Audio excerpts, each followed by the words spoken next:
Напливот на пациенти во ковид центрите продолжува.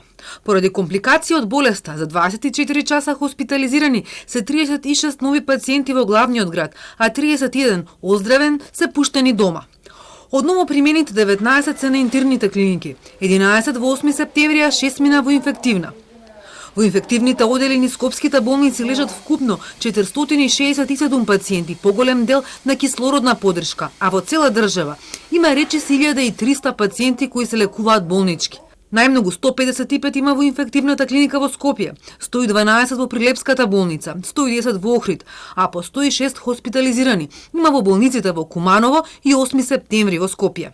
Вкупната бројка на пациенти позитивни и суспектни на коронавирусот кои се лекуваат на инфективните оддели во главниот град и во болниците низ земјава е 1292 и има околу 120 празни болнички кревети во ковид центрите. Во текот на денот се прават и исписи на оздравени пациенти, со што ќе се ослободат дополнителни легла.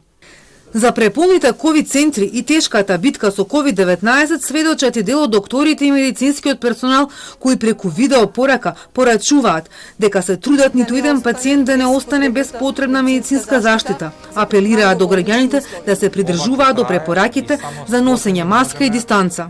Капацитетите на болниците се веќе преполнети.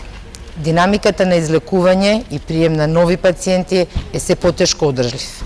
Би сакал да сватите дека ние неуморно се бориме за здравјето и животот на секој еден пациент. Ангажирани сме цело време со сијат наша желба да пружиме најдобро што може. Одамна прекративме да рачунаме на работно време.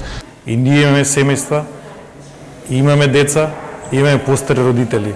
И ние не сакаме да однесеме болеста дома, ниту па да се разболиме. Со оглед на темпото со кое се болнат болниците, Министерството за здравство подготвува проширување на ковид центрите, а со прогласување на кризна состојба ќе се користат и ресурсите на приватните болници. Како државата ќе ги користи овие ресурси, колку ќе чини, кои услови ќе ги покрива државата, кој пациент ќе биде хоспитализиран во приватна, а кој во државна клиника, треба да стане појасно утре. Секогу има закажано состанок втор по вчерашниот меѓу министерот за здравство со менаџерите на приватните болници.